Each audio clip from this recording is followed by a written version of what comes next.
And then what I think TikTok did is like no one cares about like the celebrity product review anymore. And I think it like moved more towards like people sourcing actual experts for product reviews.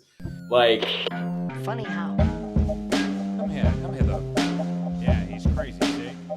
Who are you? We interrupt this program to bring you a special report. man, not a lot. Just got out of Black Friday hell in the brand world. So just enjoying like a calm week. Dude, tell me about it, man. I own actually 2 businesses as well, and it's been kind of crazy. So I'm looking forward to kind of slowing down this week, getting ready for Christmas, cozying up, watching some movies, just relaxing. 100%. How did the Super Bowl of brands go for you? Was good? Yeah, it went real good. Yeah. The Nice. Super Bowl of brands, I like that. Yeah, I It still was left. I can't remember who. And where are you out of again? Remind me. Yeah, I'm in Toronto. Okay. Yeah, kind of been here for a while. Work on a couple brands out here in the healthcare space. Nice. But yeah, it's getting kind of cold in Toronto, but great city. I don't know if you've ever been. Yeah, I have. I think once I've been. I really enjoyed it. It's really cool. Great food, surprisingly. Oh yeah, that's Yeah. yeah. We just got. So I've always thought like Toronto had like a super underrated like food and like restaurant scene, Yeah. but it was like I don't know, no one really talked about it. And then like like the Michelin guide for like the Michelin stars or whatever, Right. they came to Toronto for like, or they came to Canada in general for like the first time a few months ago. So everyone's just been like freaking out over the past couple months at like all these restaurants getting stars that everyone's been like going to. Nice.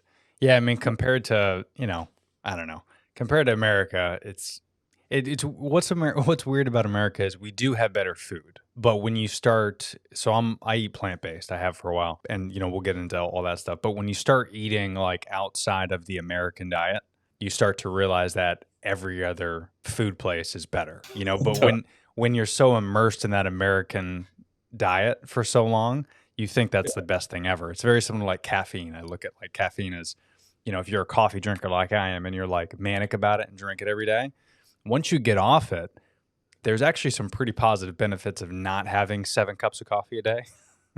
Dude, But that's yeah, that's me right now. Like Yeah.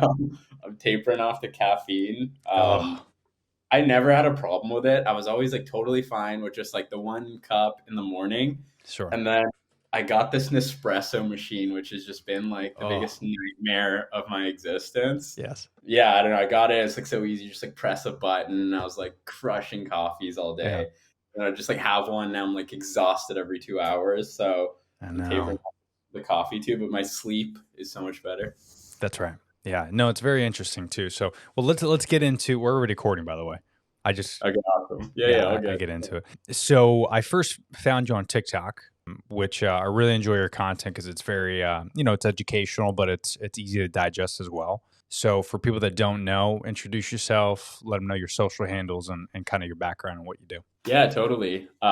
Yeah, so my name's Ali. I do a bunch of different things. So I work pretty heavily in like the e-commerce and brand space. So kind of like the main thing I work on is these 2 brands based out of Canada called Jack and Jill Health, which are basically telemedicine companies. So for anyone in the US, it's basically a very similar premise as the brands Hims and Hers. So you can essentially buy like prescription medication products for guys, and then Jill is like the female care site. So kind of like leading the marketing creative teams there is a big part of what I do. I do a bunch of consulting for smaller D2C brands, mostly in kind of like the food and beverage space, kind of like a lot of stuff you'd see in grocery stores, a lot of supplement brands. So that's a super exciting part of what I'm working on. Some other kind of like media related stuff, like the TikTok handle is at ali.afnan, ali.afnan, if you want to see some of the content. And yeah, that kind of just like brought up some other cool, interesting opportunities that I've been working on. Like met a few guys from TikTok, and we're working on a newsletter. A lot of the Oh, cool. consulting I do came out of the TikTok, so it's been a Yeah. really cool part of what I work on. Yeah, TikTok's been interesting for sure to see its inception to its growth. I mean, I was kind of a part of when it was Musically. It's interesting when you break it down. If like the pandemic didn't happen, would it be as successful? So true. And that's so interesting when you really, because I was, I was guilty of it as well, to where I spent more time. And even if you look at like some of my first TikTok videos, it was all like figuring out the platform and what it was, getting thousands, millions of views of like me pranking my wife and us just fucking around because we were under quarantine. And then now it's become like this, yeah, listen to my podcast and here's my business and D2C. And like, it's just to see it evolve, even myself, like my page, when you start to figure out the pros and cons to it, and then more capitalize on the pros of like, it's such an important business if you're a brand in particular. And the fact that even if you're getting 200 to 500 views, those views, as long as your content is good, the TikTok audience is so impressionable and so much more loyal and open-minded and authentic, and like they just want that real use. You don't have to have a huge budget if you're a brand to create content on TikTok, because it's going to resonate with the audience. It's very different than Instagram or Facebook or LinkedIn. It's one of its kind. I mean, it's very interesting, that platform. It's super interesting, and kind of like like to your earlier point, I kind of found that as well. Like TikTok just like came at the most perfect time, and like at times it feels so small because like you're talking about in over like the pandemic, like everyone's having these like shared experiences of like you see the same like pasta recipe on TikTok and everyone on earth is making it, and you're like TikTok's tiny. It's like everyone's seeing the same few videos. And then like it feels so large. I'm like watching a friend scroll through his feed, and it's like I've never like seen these people or these faces, and like everyone has their own little like echo chamber of content. Like Right. you and I probably have like the business and marketing type stuff, and like I don't know, I get like a lot of other like weird shit pop up all the time. Yeah. But yeah, like for brands on TikTok, I think it's been like a pretty wild platform. It seems like my experience with TikTok and like posting brand content on TikTok and just like consuming it as like I guess like a customer to brands is that like for whatever reason a lot of people have like an insane level of trust with like people and products on TikTok that they didn't with other products. Yeah. Like I look at skincare for example as like a category, and like there's so many brands that are just like built just like purely off the back of like UGC creators on TikTok. And Mhm. like not only are people like receptive to brands and like receptive to making purchases on TikTok, but they're like going out there trying to discover brands on TikTok. So For sure. um it's Using it as essentially the new 100%. generation's Google. Yeah. Yeah. Yeah. And like And that's what I do as well. Not only do I host this podcast, and one of my businesses is a business I opened up with the wife. Speaking of the pandemic, during the pandemic, the idea was kind of thought of, but we finalized it just this year in 2022. We started in May. It's called Meet Cute Box. It's a date night subscription service. But what's unique about ours is we gather items from across the country from only small businesses, and we reach out to those vendors personally, and get their items at wholesale, buy in bulk, and then we curate date nights with those wow, items. Every single item is from a small business. So, our members always reach out to us, and, they'll say, hey, I love that product. I ended up reaching out to the small business. And these small businesses have 500 followers on Instagram, like they're Etsy owners, they're, those type of businesses. So that's kind of what we wanted to do with that business is, with the pandemic happening and all these small businesses being affected, we wanted to kind of give you a little defibrillator. So that's kind of one side of our household entrepreneurship mentality, and the other side is my actual UGC business. I create content for brands as well as host a podcast about health and wellness and stuff like that. So I've seen I was doing UGC before it was UGC. You know, before it was cool. yeah, before it was cool. Like now it's like everyone's doing it. I'm like, damn, what the hell? But again, I'm not selfish. I'm not looking to make $1 million off my UGC business. I just enjoy the fact of having the leverage and the power to turn down brands, because I think that's what's so beautiful about UGC versus like influencer marketing. And Totally. for people that haven't listened to my podcast before, I've taught my YouTube. I talk about this a lot. But user generated content is literally, let's say I'm a brand, I send you a product and I say, hey, create me a video, use this product, give me some honest feedback, send me that video. We're going to post it on our page as the brand. Versus like influencer marketing, which is exactly what it sounds like. You're the Kim Kardashian, you're using your millions of followers to create a product and create a video, create a post, and use that audience as leverage for that brand. And it's funny that you look at like the two comparisons of that, and it's plain as day now. Because before you looked at those posts and be like, oh, Kim Kardashian really does like Beyond Meat. No, she got paid a shit ton of money to do it.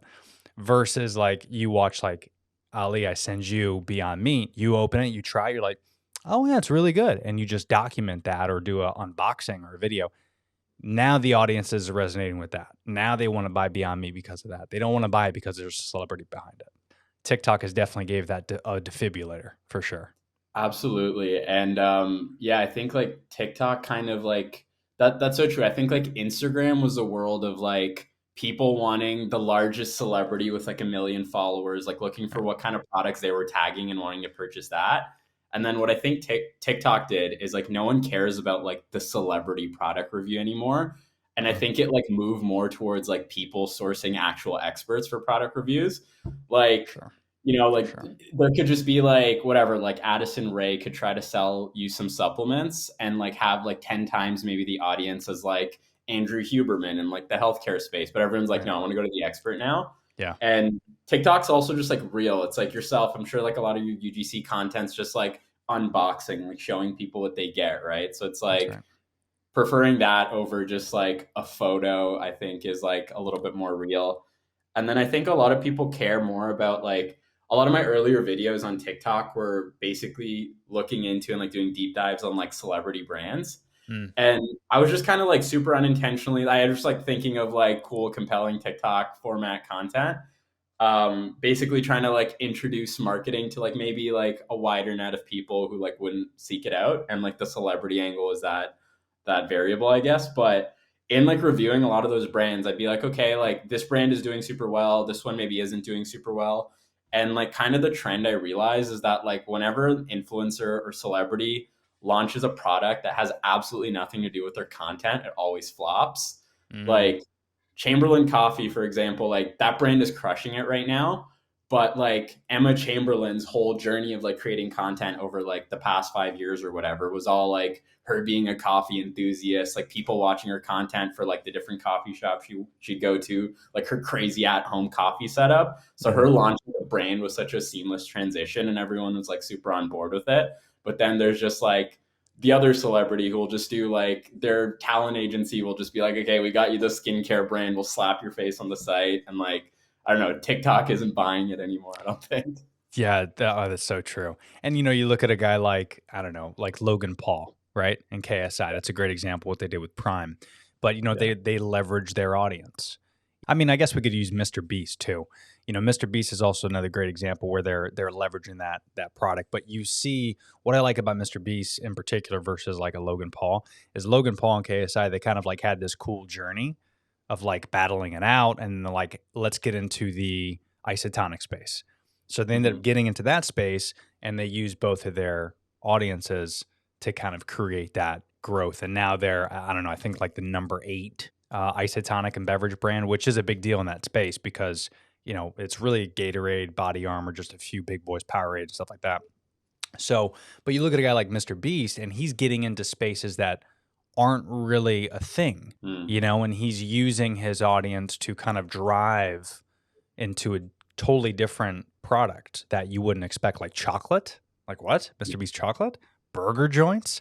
That what he did with the ghost kitchen is incredible. A lot of people don't know, but he kind of started this wave of creating like a ghost kitchen where you order everything online and you go and pick it up, and there's really not like a kitchen staff or a wait staff or anything like that. You just show up and it's kind of like a vending machine, and you show up and your burger's made, and then eventually that got some traction during the pandemic, and boom, now he's opening up his own restaurant. So he's kind of like playing the long game, which is interesting. Yeah, his model's super interesting, and like that's a really good point. Like these kind of just like random sporadic brands that like maybe don't have too much to do with his content. I think the reason why he kind of crushed it in like the space that he does is like, yeah, he has these really interesting models like the Ghost Kitchen. I also think that like everyone's audience, I think, will like get them one purchase from their fans, but if the product's garbage, it won't get them a second purchase. And Mm, Mr. Beast just like nailed the execution on all these things. Like for Feastables, his chocolate bar, it's like he hired the like entire team of RX Bar, like, you know, people who already knew what they were doing. He like hired in like expert teams. The product's phenomenal, has like really great macros, and people are just like, all right, I'll buy it from Mr. Beast, but I'll continue buying it because of the product. Yeah. And not to mention, contrasted to that, he also did what? Mr. Beast's Chocolate Factory. So he did a whole video of like mocking Willy Wonka's Chocolate Factory using Mr. Beast as, you know, but if you watch that whole video, he's very good at a lot of things, obviously, but he was very good at implementing that brand into that video. Hundreds of millions of people do.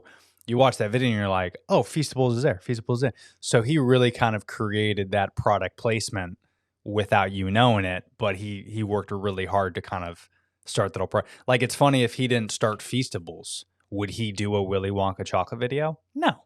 Like, that was all very strategic, and that's the difference between him and a guy like Logan Paul, which Logan Paul is just kind of using that audience to do that. Yeah. And then, you know, you look at a guy like maybe Peter McKinnon, which is also very interesting because he's very selective on the brands that he collabs with, but we trust him on what?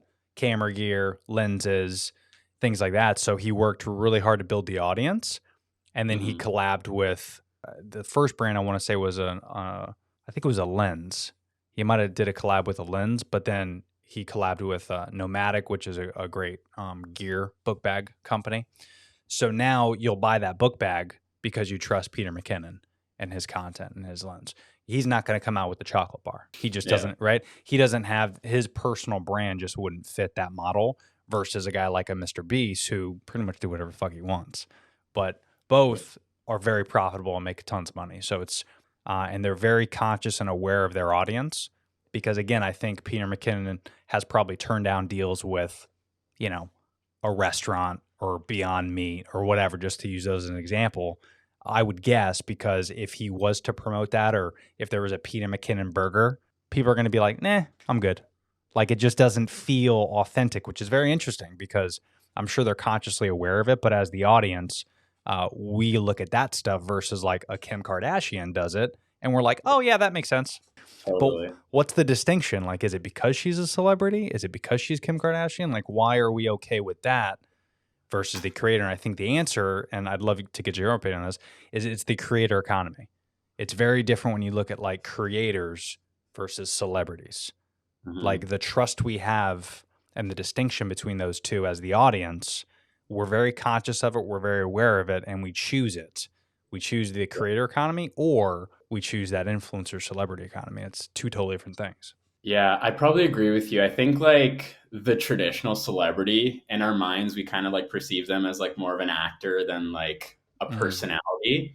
And I think like being like a YouTuber or like someone on TikTok or like anyone on social media, you've kind of like opted to like participate in this like world of authenticity. Maybe like sometimes it is, sometimes it isn't. But like you even see it, like you probably even like see it on the street where it's like, I don't know, I feel like the traditional celebrity or like the actor, the Kim Kardashian, like people might give them a little bit more like respect on the street, like not bother them, or like maybe like there'll be like paparazzi around them. But if you see just like a TikToker in a grocery store or like someone whose podcast you listen to, you feel like you know them because the authenticity, it's like go try to shake their hand or whatever.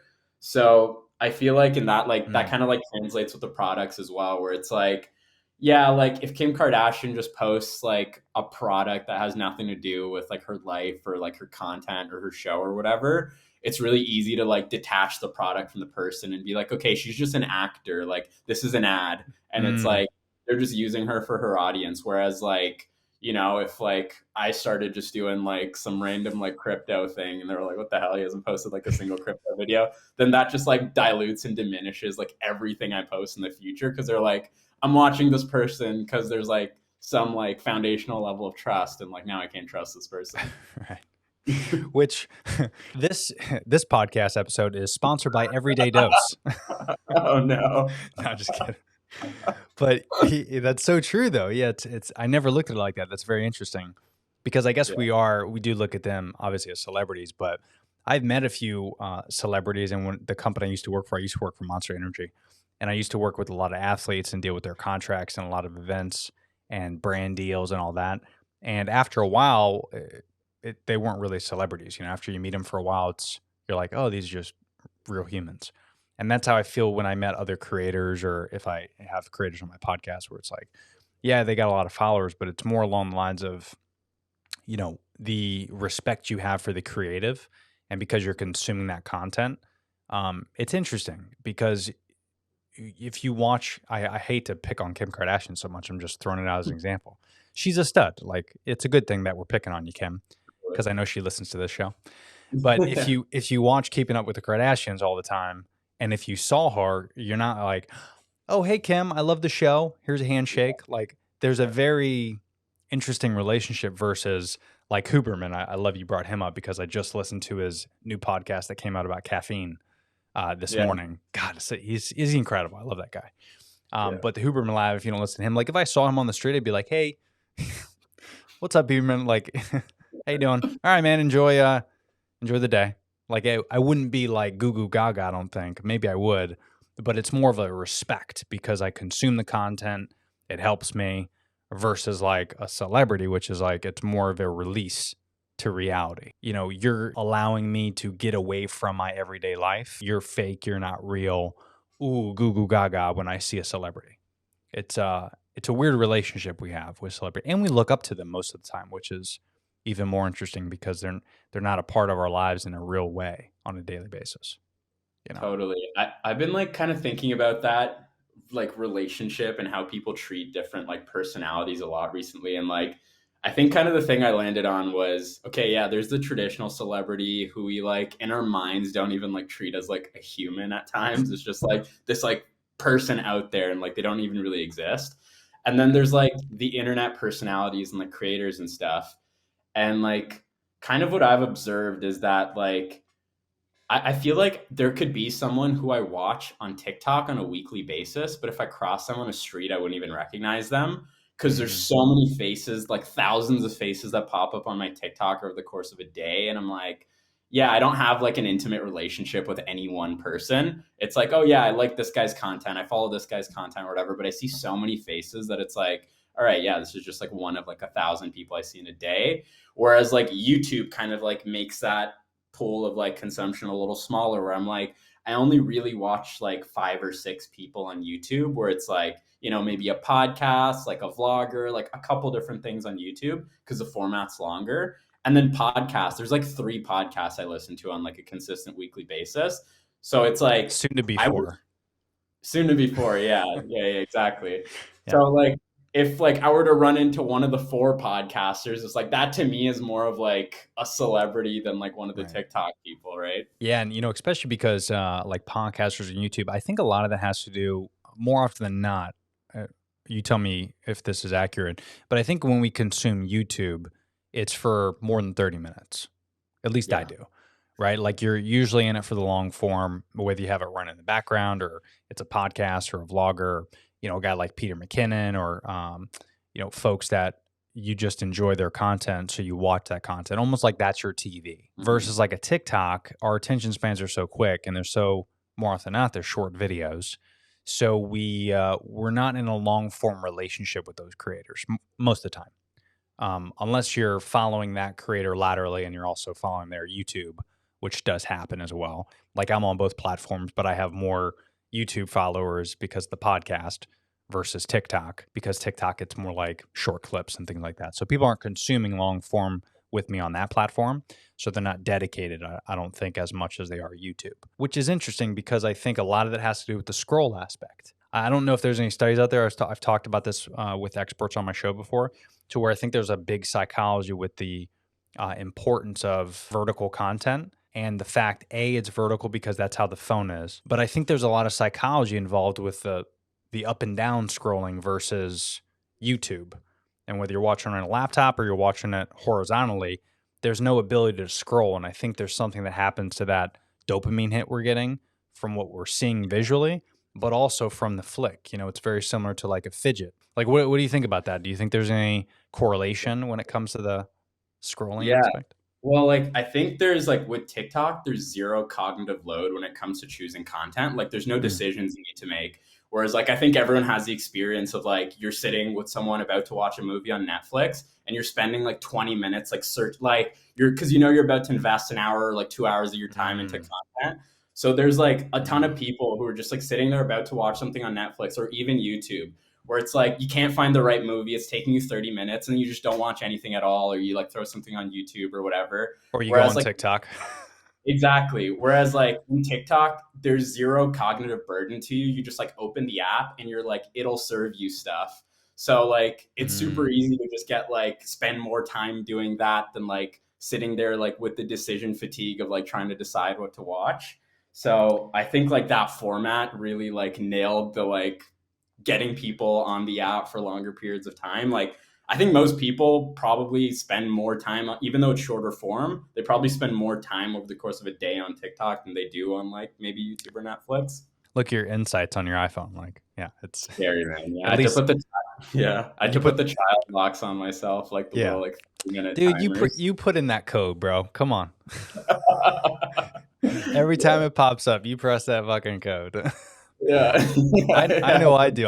I put the child lock on, and then I also have the lock where it's like after you put in the code, it gives you another warning, and I'm just yeah. like dismiss. I just want to at least feel guilty about it. Yeah. Like the like screen locks and then like your screen turns black and then you look at like the reflection of yourself in the screen. You're like, what am I doing? God, what a piece of shit I am to do it. Really, and You just know, like type. and well, and especially, we know so much now Yeah. about how phones are negatively affecting our cognitive function, and obviously that level of dopamine hit we're getting, and then it's numbing us to other things. It's very similar to like how porn has affected the youth, and your ability to pull up porn anytime you want, anywhere you want, and it's kind of making us more numb to the actual physical act of sex. And I'll let Huberman and some other folks that are more important talk about that. But that is interesting because it kind of came at the same time, right? Like social media, porn everywhere, Google everywhere, like this whole overload of information has made us numb to everything else. Because, like, if I was to go outside and enjoy a nice walk, Hmm. to not bring my phone would give me so much anxiety, anger, and depression Totally. that I just do it anyway. And don't get me wrong, I love the outdoors and I go outside all the time. But it's like not having a podcast to listen to on my walks, or not, we're so reliable on these devices, and there is a lot of negatives that come from it, but there's also a lot of positives too. And I don't think it's hard to kind of distinguish the long-term side effects of these without another 50 years of studies. Like we would need, Hmm. because it's only been 20 years really since this social media thing has been cranking. So in 50 years, is there going to be a lot of cons to it? I don't know, because Yeah. overall, I mean, aren't we better humans for it? Yeah.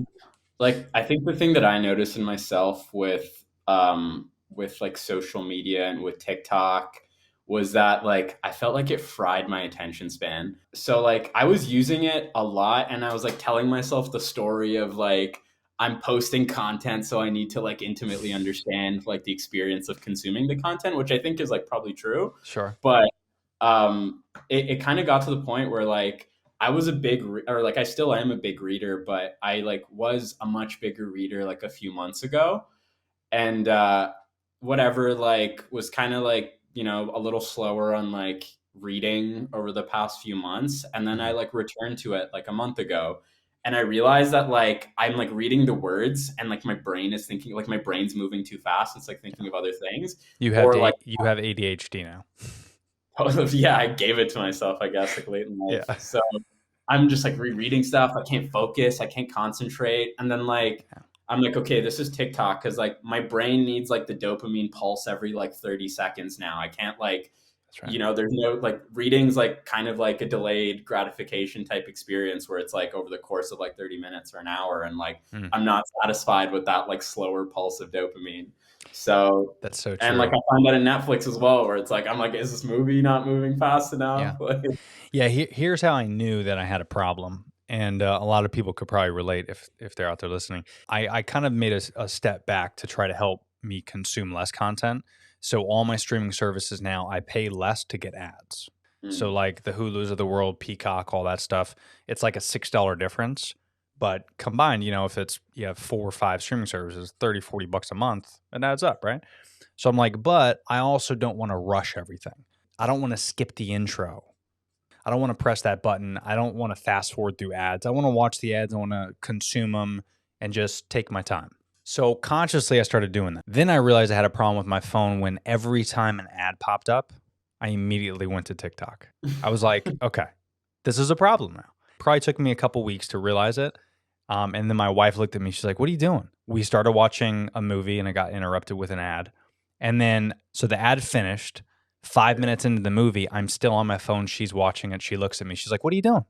I'm like, what? She's like, it started like 5 minutes ago. I've been staring at you this whole time. You haven't. I was like, and the second I put it down, I couldn't get invested into the movie. It was hard for me to get, because all I thought about was what? The video I just watched or the creator. And now my mind is going, and I'm like, okay, I got a problem. So now I really put limits on everything because I'm realizing that it's just, listen, it's good. It's real good. It's awesome. It's like caffeine. It's like we talked about earlier when we first started this. When you have it, it's like, woo, it's good. But then eventually you get to the point to where you get so immune to it, you need more and more and more. And it's like a gambler when you try to win. And once you hit that big hand and you win that dough, you can't just cash out. You have to keep playing because you think it gets better and better. Without really getting into technical terms, you're addicted. That's Totally. an addict. And I think that's what we all are at some point because it is good. And I don't know if there's enough studies to say we need to put down our devices 24/7 because we kind of need it now. But I think you have to be conscious of it and you have to be aware of it because it is a problem because you can miss out on a lot of other things if you're not aware of it and conscious of it to set it down for now. There's missing out on a lot of things. And I think like in me, the biggest thing that I realized is like I got so conditioned to like not having any moment without stimulus, like kind of like your example of like watching the ads, where it's like, okay, this is like an idle minute. Like I still need the stimulus. And it's like if like, you know, like people bring their phones with them like to the toilet, or like if you're going for a walk, you have your AirPods in, that's still stimulus. Even when you're driving, like you're listening to something. So there's like we're like conditioned to not have like a waking moment without stimulus. Like this was like a couple months ago when I like kind of started becoming aware of this. Is I left the house to go to the gym and my AirPods died. And I was like, my gym's like a 15-minute walk from here. I got all the way to the gym, realized my AirPods were dead. I was like, I can't do my workout. And I like went all the way back home to like get my like wired earphones. And then I was like, this is so fucked up. I was like, okay, I gotta like, this is like a crazy fear of like not having the stimulus from the phone. So I was like, these moments where like maybe I don't need to, like I'm really like passively consuming like nonsense. I'll just like not listen to anything. So if I go for a walk in the morning, I'll not listen to stuff. I'll try to like sometimes like while I'm working out, not listen to stuff. I realize it gives your brain a lot more time to process. You know how there's just like this constant like barrage of thoughts, and if you're like sitting without like music or stimulus or anything, you're just like actually processing things from your day, and it's like kind of nice. Yeah. So yeah, I don't know. I just like processing now on like my morning walks or like when I work out. Yeah, I mean, even like journaling too, that helps putting thoughts on paper. I used to do it in my notes app. I stopped doing that. I have this thing called, I don't know if you heard this, but it's called the Time Box. It's a pretty interesting method, but not sponsored. But what I like about it is it lays out times. You can literally plan out your day and write things down, but it doesn't give you a lot of space, which is good. And then it's top priorities is one thing. So there's 3 top priorities that I have to do today. And then there's a brain dump section. So literally everything that's just on my brain, I can dump. And then of course on the back, there's a place where you can write. But this has really helped me out a lot because it's I think there's just something very animalistic about writing on paper. We forget that when we write on paper, and I always write in pen, and I write in pen because I don't mind messing up because when I cross it off, whether I complete it, or if I messed up or I complete it, it's just that there's something great about that versus like just double tapping to delete everything. Putting my thoughts on paper has really helped out as well. And I'm realizing that my hands, I'm getting like arthritis because my hands have not like used utensils in a couple years. No, I'm a big time handwriter too. I do journaling a little different, but I'm curious, like, has the time boxing, do you think it's like made you more productive? I think so. It's hard to tell because my workflow has pretty much stayed the same. I think I'm more productive, not necessarily because of the time box. It might help. Or the better example rather would be if I don't put things in my phone, like in my notes app, because you never put something in your notes app and then set it down. It's always notes app, idea, ooh, Instagram, TikTok. It's always that snowball effect to lead Yeah. you on the phone. So I think the cool thing about the time box is to keep me productive. But the second I write it down, I do it. Like if I Yeah. write it down and it's like, what are we at now? 10 o'clock. So I have something on there that's 11 o'clock. I told you I got a conference call. So I have a call then. I'm not gonna touch my phone, and I'll touch it when I need to touch it, but it's not gonna be for putting ideas in, because I know that's gonna lead to me using the phone for other idiotic reasons like TikTok. Yeah. So I started journaling like a year and a half ago or something. It was when I Mm. read that. I don't know if you've read that like Matthew McConaughey book, Green Lights, No, but but I've always actually wanted to. I hear it's really good. you should check it out. It's a pretty wild movie where basically Matthew McConaughey has been journaling, I guess, like every day since he's been 18 years old. And he had these like crazy documentations of like him making it in Hollywood, like chatting with like agents, like basically his own like inner monologue of like what was going on when he was making these like crazy career transitions and like No family way. life and everything. And it was like such a fascinating book. I read that book and I was like, there's so much stuff over like growing up or like the past couple of years that I just like forgot or I have like really vague memories of. So I did it just as a tool of like trying to document things where I Mm. was like, okay, like first thing in the morning when I sit down, I'll like do it in this like notebook. I did it this morning before we started. I'll just write like a page of like whatever, like there's no structure to it. It'll just be like a page of whatever my like inner monologue or self talk is. So I'll just like sit down and like I don't know, like this morning it was like I don't know, like I'm trying to make a decision. Am I a guy who drinks or doesn't drink alcohol? I'm just kind of having this like debate with myself and writing. And I think it's like you said, it's super cathartic to like actually release it like hand pen to paper. And also like you can't go back like edit things, you can't scratch stuff out. So it's like an actual true chain of thought, which I think is really nice. Mm. But like the second layer of the hand journaling that I really like is like I'll go back. I think like I'll go back and like read stuff that I wrote like 6 months ago.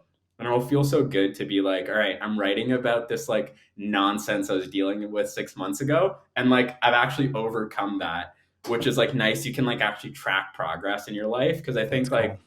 unless you journal, like your existential memories, like you're constantly eating shit, like problems all the time, no resolution, you're not overcoming anything. But like if Mm. you look back 6 months, you're like, oh, like things are getting better. Oh, that's an interesting point. Yeah, I didn't even think about that. I did actually used to journal. I have some of my old journals when I was like in middle school, and I used to journal a lot. I used to write poems. I used to do some Nice. crazy foo-foo stuff. Looking back on that, the dreams and aspirations that I had and that I didn't accomplish them, Mm, is not necessarily disheartening because they were outrageous.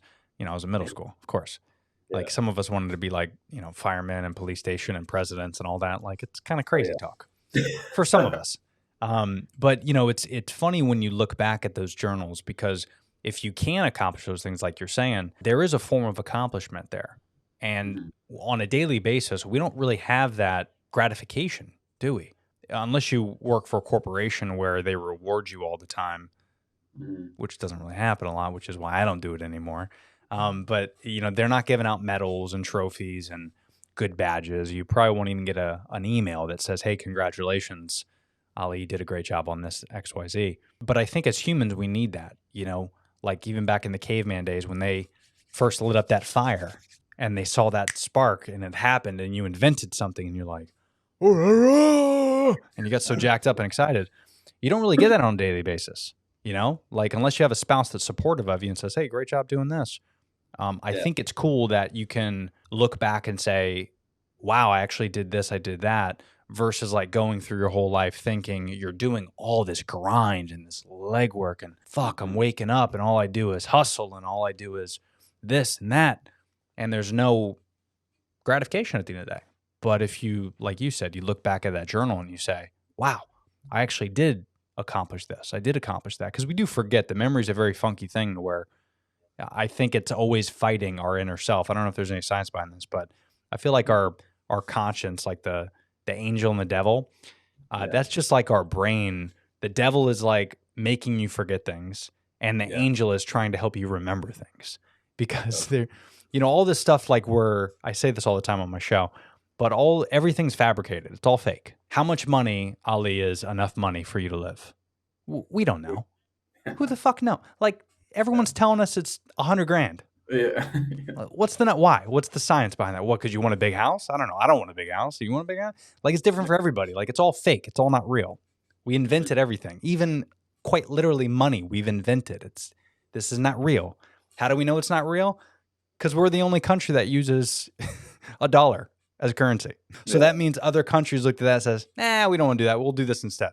So I think to have something tangible and something that you can kind of pat yourself on the back for on a daily basis, it gets you motivated every day, because that at least is real. That's something that, you're accomplishing yourself. Totally. And like, it's hard to improve something if you're not tracking it. Like, I feel like if someone was, you have metrics for for most other things you're doing, where it's like on social media, for example, you're like, yeah, like it's pretty clear last month I had like this many followers or listeners or whatever. And like now I have this, and like, that's like the number I'm tracking to grow. And like, if you're trying to lose weight, like you're probably weighing yourself every couple of days or something. And that's how you're like tracking your improvement. But like, for just like most other facets of your life, like your relationships and like, I don't know, whatever, your mental health, like your work, or like, other parts of the human condition, there's no like metric to track. So you kind of have to do shit like this to like be like, okay, I'm like moving in the right direction at least.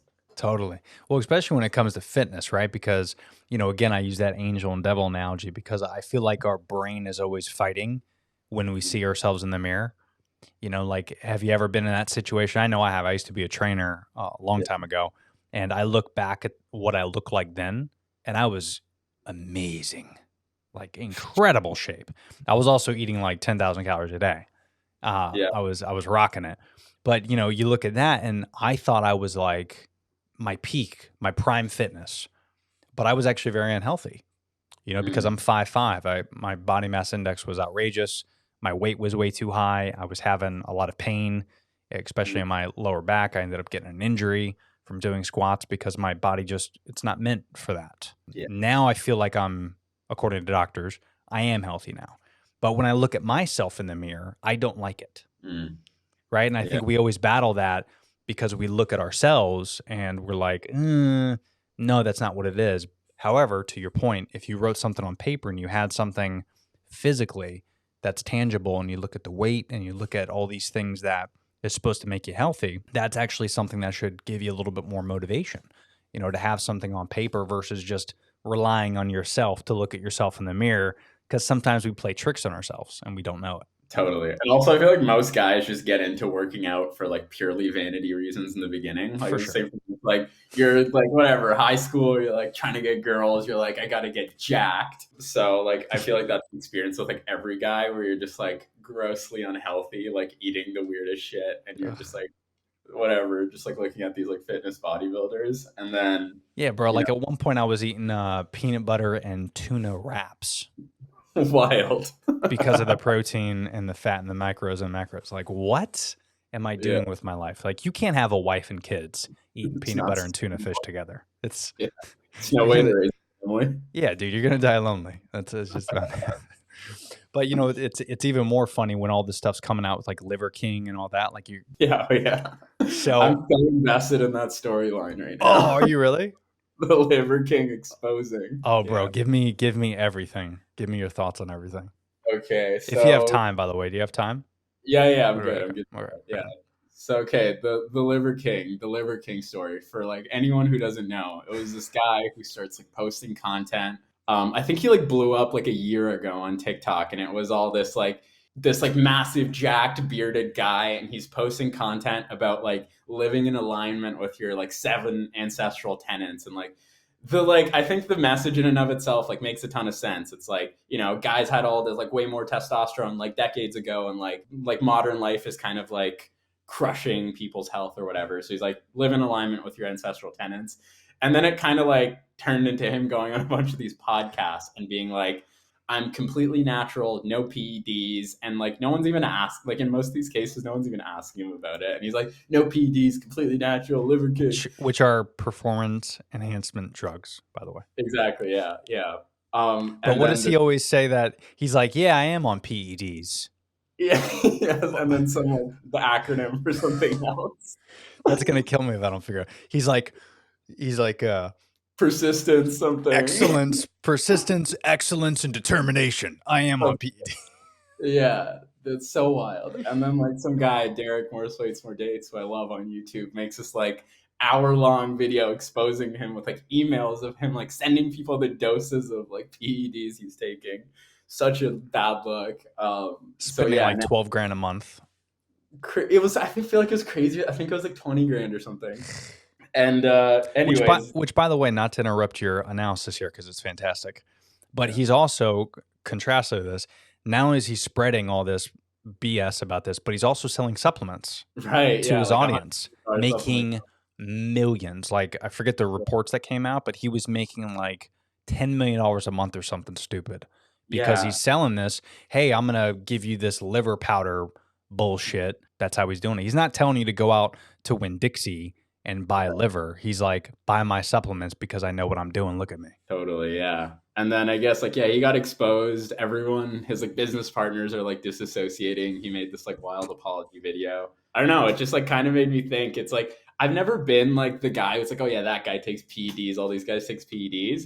But it's like when you hear like like stuff like this kind of like come out and like people not telling the truth. I'm like, kind of makes you doubt like everything you see on social media with these guys. I'm just like, I don't know. For That real. yeah, that Liver King thing was wild. Hilarious. It's even more interesting because Oh, more plates, more dates. more plates, more dates. Yeah, because I follow him as well. But he was recently on Rogan. Yeah. Did you watch that episode? Yeah, parts of it. Yeah. It's incredible. And listen, I even did a whole YouTube video on this. It's like 12 minutes long. Why Joe Rogan's so successful is the YouTube video. There's a lot of reasons why he is successful. I picked out like 5 out of my ass. A lot of it's like sponsorship deals. The Yeah. way he does his ads are very unique, authentic. He's been doing that for 10 years if you listen to him, where it's not really an ad. It's just him shooting the shit about the ad. And Oh, he kind of created this whole thing where, if you listen to one of his ads, like Athletic Greens, mm-hmm. he'll say, listen, I don't know about you. I travel a lot. I do my comedy shows. I do UFC. And when I take Athletic Greens, it just makes me feel better. Like I think quicker. I'm more active. Just the way he does it's very authentic and genuine, very similar to like UGC. So Mm-hmm. that's one reason. Another reason is like Young Jamie, his producer, right? He's very pro. He's great at what he does. And then the biggest reason I say is it's long form conversations as well as authenticity. So like if you listen to him over the course of 10 years or 15 years, he's been the same. He's grown. He's made mistakes. We all do, but it's all on record, and he's very authentic. It's unedited most of the time. His podcasts, and the reason I bring him up is because when you listen to him have that conversation, he's mentioned numerous times that Joe Rogan himself is on TRT, testosterone replacement therapy. That honesty is what is lacking in the creator space and the influencer space and the celebrity space. I think the reason he's grown so much over the years is because if you actually listen to him, he is, whether you believe in his philosophy or not, he's very honest. He's an honest type of guy, one of the rare honest influencers out there. And if more people were like him, more people can grow. And even if like that honesty, like if Liver King came out day one and said that he's on PEDs, but he also eats fucking testicles and livers and stuff, he would have the same following, I think so. Yeah. right? Because again, it's like The Rock. A Rock's a great example. They talked about this on that Rogan episode as well, where The Rock's The Rock. But if he came out right now and said that he's on testosterone, it's not looking good.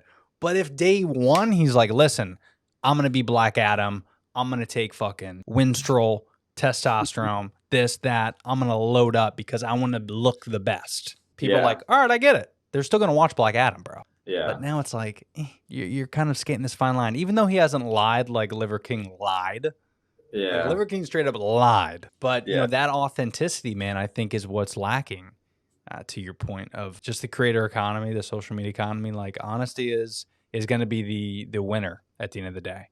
You got to be honest. I totally agree. I think yeah, it's a weird kind of like thing, like conversation that's like popping up a lot. I think guys like The Rock maybe feel like some responsibility to like be cautious of what they say because of like institutions like Hollywood or like he was in the Sure. WWE before, whereas like a guy like Joe Rogan kind of only like answers to himself or like That's right. maybe Spotify, I don't know. Yeah. But And Rock has like 10 companies. So A lot of Yeah. employees, a lot of people to be responsible for. Sure. Yeah, Yeah. 100%. Dude, And I'm it is, super curious about your UGC stuff at some point if you don't mind sharing.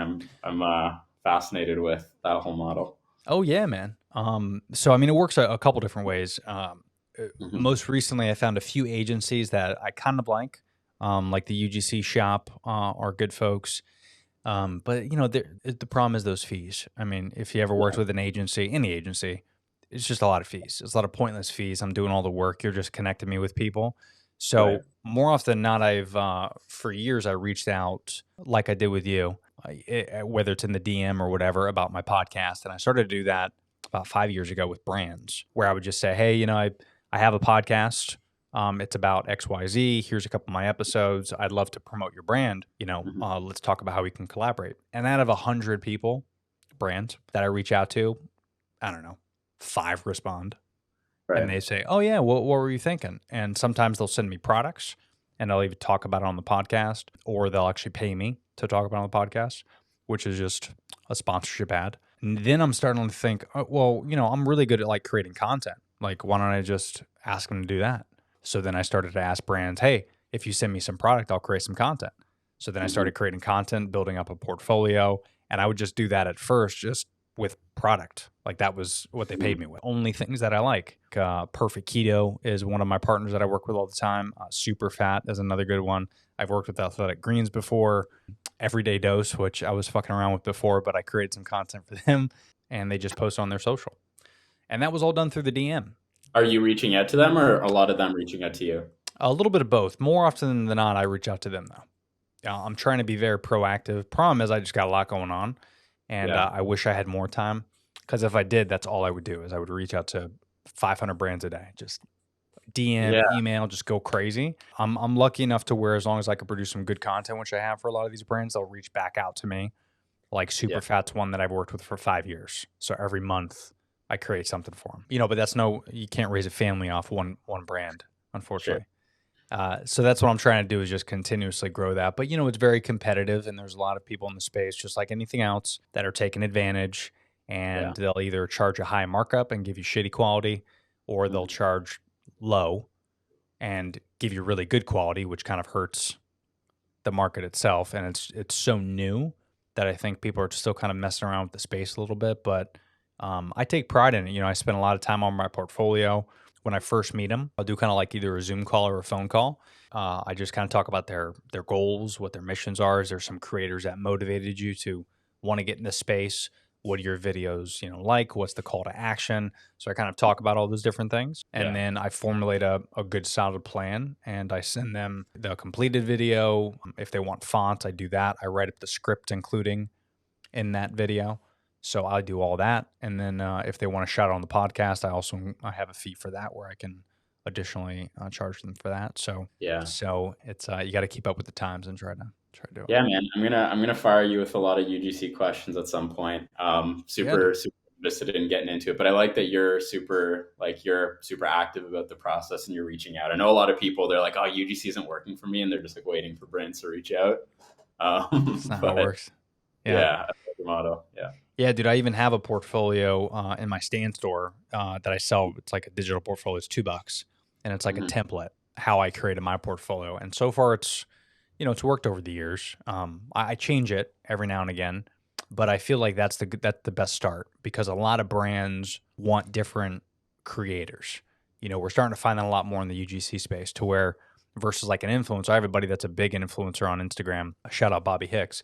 And Bobby owns a company called Retro Recipes, QVC style Mm. cooking show, but it's all retro recipes like in the 1920s and 50s. So in Interesting. that mid-century area where it's like weird things like he cooked one the other day. It was like pickled cupcake or something like that. And, you know, he'll make these recipes and he has these old vintage cookbooks and he'll do all that. And he'll do that on TikTok. And he works on his own just to do that. But then he also has a agency that he works with that has brands collaborate with like in the kitchen space and things like that. Right. And what I like most about UGC is if you do it right and you believe in the product, you might not make as much money or connect with as many brands, but it's authentic and it's real. And I think that's in 10 years, that's what we're all going to resonate with. Things have gotten less fake over the years. Hmm.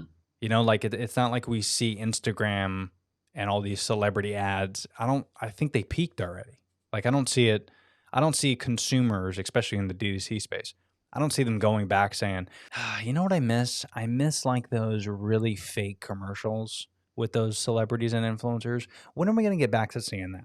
Like, I don't think consumers are ever going to ask for that Yeah. again. Well, I think like I think this could be probably like a whole other podcast, but I think like the next wave of like commerce is probably going to be live shopping, which is kind of like what's going on in Mm, most parts of like China or like Southeast Asia, where it's like, and TikTok's already kind of like piloting and pivoting to this, where it's like it's not going to be celebrity, it's going to be a creator just doing a live stream, doing like product reviews for a brand. People are in the chat, they're like in real time objection handling, and then people are just like buying stuff straight from those live streams, kind of like old school QVC, but on TikTok. yeah. So I Yeah. kind of see that happening in like the next 5 years, and that's like the realest form of advertising, probably.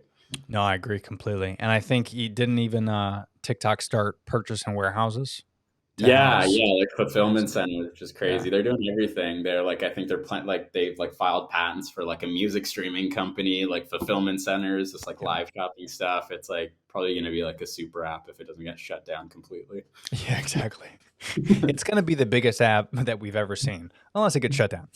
Yeah, But I do honestly think it's going to be, the Google in 10 years.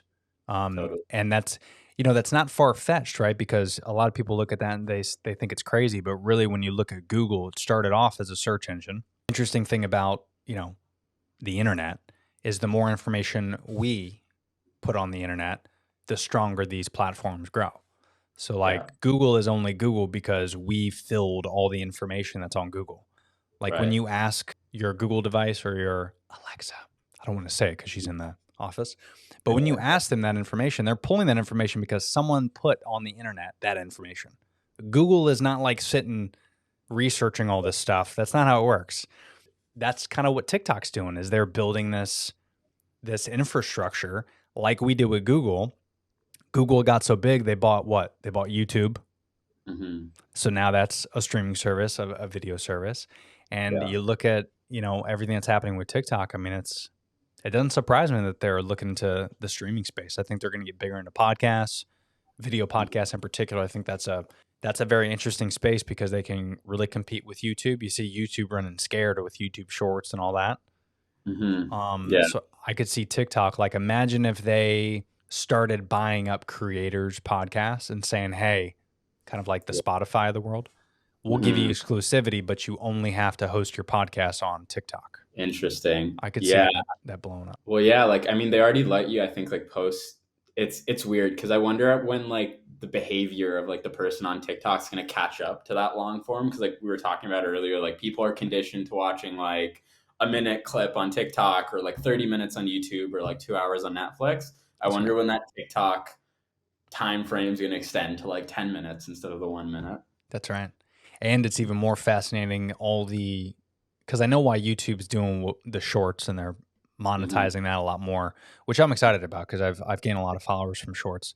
But I'm Nice. on both platforms pretty aggressively, Yeah. and they're trying to do that because they want the TikTok audience to come to YouTube. But I think what is kind of scary if I'm YouTube is what if Mhm. you do that for the YouTube watcher and then you start thinking, wait, why don't I just go on TikTok? Right. So if you're a YouTube creator and you're like, well, I'm doing all this long form, but I'm also doing short form too, and I'm getting more traction on short form, but there's this thing TikTok. So why don't I Right. spend less time on YouTube and more time on TikTok? So I think they're trying to do it to compete with TikTok, but it might bite them in the ass because Mhm. TikTok is working on a lot of other things besides just that vertical content. Totally. I always like initially thought of, and like you probably have more experience than I do because I haven't posted on YouTube or YouTube Shorts, but like I always thought long term of YouTube Shorts being like a long form creator on YouTube or like whatever medium form, whatever you want to call it. Like the Shorts is like the gateway into their long form. So I always saw it as like, okay, maybe you post a podcast on YouTube and like the discovery vehicle for that is the Shorts. For someone to just post Shorts content, I was like, I don't know if they're gonna like be able to compete with TikTok in like That's right. short form only content. But yeah, that's super interesting. If like TikTok just starts doing long form, then like there might not be a reason to be on YouTube. I know the reason right now is like in terms of like monetizing, it just makes a way more sense on It's way YouTube. better. Yeah. But Yeah. I'm sure TikTok will figure that out. Yeah. The only thing I criticize about shorts is, and you know, CEOs of Google, like Hmm. Kim Kardashian, I'm sure you're listening as well. Yeah. That's how big my reach goes. Oh But yeah. one thing that TikTok can't do is the call to actions. Mhm. It's just not good at it, right? Because aside from link in bio, which Mhm. usually you can't say because TikTok won't push your shit, Yeah. but where YouTube Shorts could capitalize, I think, because you're a YouTube creator. So for me, I have my sometimes 2 hours, like we're going on over an hour. Sometimes I'll have a 2 hour podcast. But if I could do a short, somewhere make it a tangible, clickable button at the end of that, like Instagram does with the new Right. link for creators. If you could say, we clip this up, we talk about, you know, Liver King, that's a 30-second clip. Boom. Yeah. At the end, it's my call to action that says, click here for the full video. Yeah. Now the customer watched that 30-second short. I click the video. Now I could watch the whole podcast on YouTube. That to Yeah. me would be a beautiful separation between the two platforms. Yeah, I think yeah, okay. So I think TikTok's doing that pretty intentionally because they don't want to crush their watch time. Sure. Where it's like as soon as they have a link or call to action that goes somewhere else, it's like that's a person leaving TikTok. That's right. And like probably for now for like growth or whatever, they're just optimizing to like keep you in the app over like these other business objectives. But Mhm. yeah, I think like YouTube for like brands and for like commerce and stuff like that, they're like a lot better at like Yeah. catering to the business, I guess. Yeah, because I mean that would keep me on the app if I'm YouTube, Yeah, yeah. right? Because that's the one thing I notice. If you haven't played around with shorts, it's no different than anything else. It's Hmm. Reels, it's TikTok, it's all the same. But what I find about shorts is it's just not as good as TikTok. So Yeah, like I'll scroll through shorts a little bit because I'm on there, so I want to be conscious of what's going on. But then you start seeing like TikTok watermarks on shorts. I hate that. Yeah, And you're like, fuck, I'm just going to go to TikTok then because these watermarks are stupid. They annoy me. So I'm just going to go over there. So then I yeah, close out of shorts. But if like I can stay on the YouTube app, if you can give me something on there to keep me on there, like that link, I don't know, that'd be huge. But it's just a lot to keep up with, man, especially as a creator and UGC in particular. It's just a lot, man. You know, like I'm finding myself trying to fight over, do I want to focus more on the podcast, which I've done longer. I've done this for 3 years and I just yeah, enjoy doing this. Like just shooting the shit with you. Like I'm going to get off the phone with you or I'm going to get off the podcast here with you and I'm going to bother you constantly. And we're going to connect a lot more and do some yeah, shit. yeah. But that's the sexy thing about a podcast Hmm. versus like TikTok. It's like, it's only for me to buy time until I go to bed. It's not, there's Yeah, no long-term benefits to watching it, but I really enjoy the podcast, but I'm torn because there's a faster ROI dealing with right. that TikTok and those shorts Yeah, versus doing this podcast. So I don't I've know. heard kind of from like everyone who does podcasts that it's the most enjoyable thing they do in their day. No question. I mean, I shit you not. I look forward to doing my podcast. It's even more interesting because if you can't tell, I like to talk.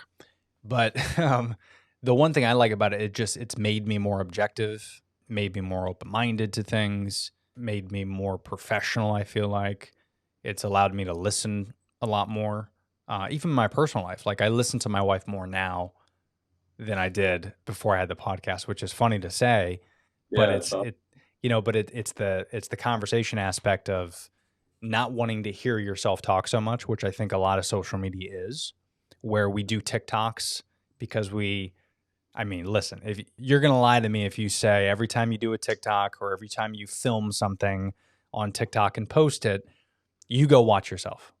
You're like, let me see how that turned out. yeah, oh Bitch, yeah, you know how that turned out. You filmed it, but you just want to watch yourself because you're egotistical. No one wants to admit it, but it's true. 100%. And the one thing I realized about podcasts is I'll only go back and listen to it because of the other person that I'm interviewing. I don't like to hear my own voice. I like to listen to that other person because I feel like I learned something. And I think a lot of it has to do with because I'm a podcast fan, probably. That's a big portion of it. But it definitely is the most important part of my day. I just enjoy it. I wish I could make a whole living on it, and hopefully that's the goal one day. But until then, I'm just enjoying doing it. You know, the most fun hobby I think you'll have is having a podcast. You convinced me, man. You convinced me on the podcast, UGC stuff. I'm gonna be bugging you about both those things now. That's cool. Are you going to be a UGC creator or podcaster now? Let's do it. Let's do it, man. We'll do it. I'm surprised you don't have a podcast. Yeah, I've been kind of same as you, where I've just been trying to like figure one platform out rather than just kind of like half-assing a couple. Is I think based on my personality, the way it would work out. So Sure. podcast is like definitely super top of mind. I've just been like thinking of like a thoughtful way to do it.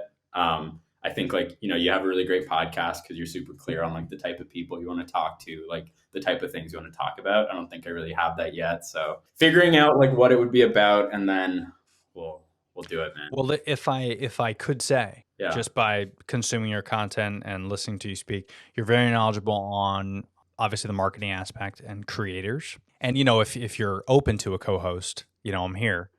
Hell yeah. But I'm just spitballing here. I'm thinking it would be fun to do almost like a deep dive like you do. Every week you talk about one creator that's made an impact, and you talk about the pros and the cons and kind of where they're going, maybe shedding a light on that creator, whether it's a small creator or a big creator.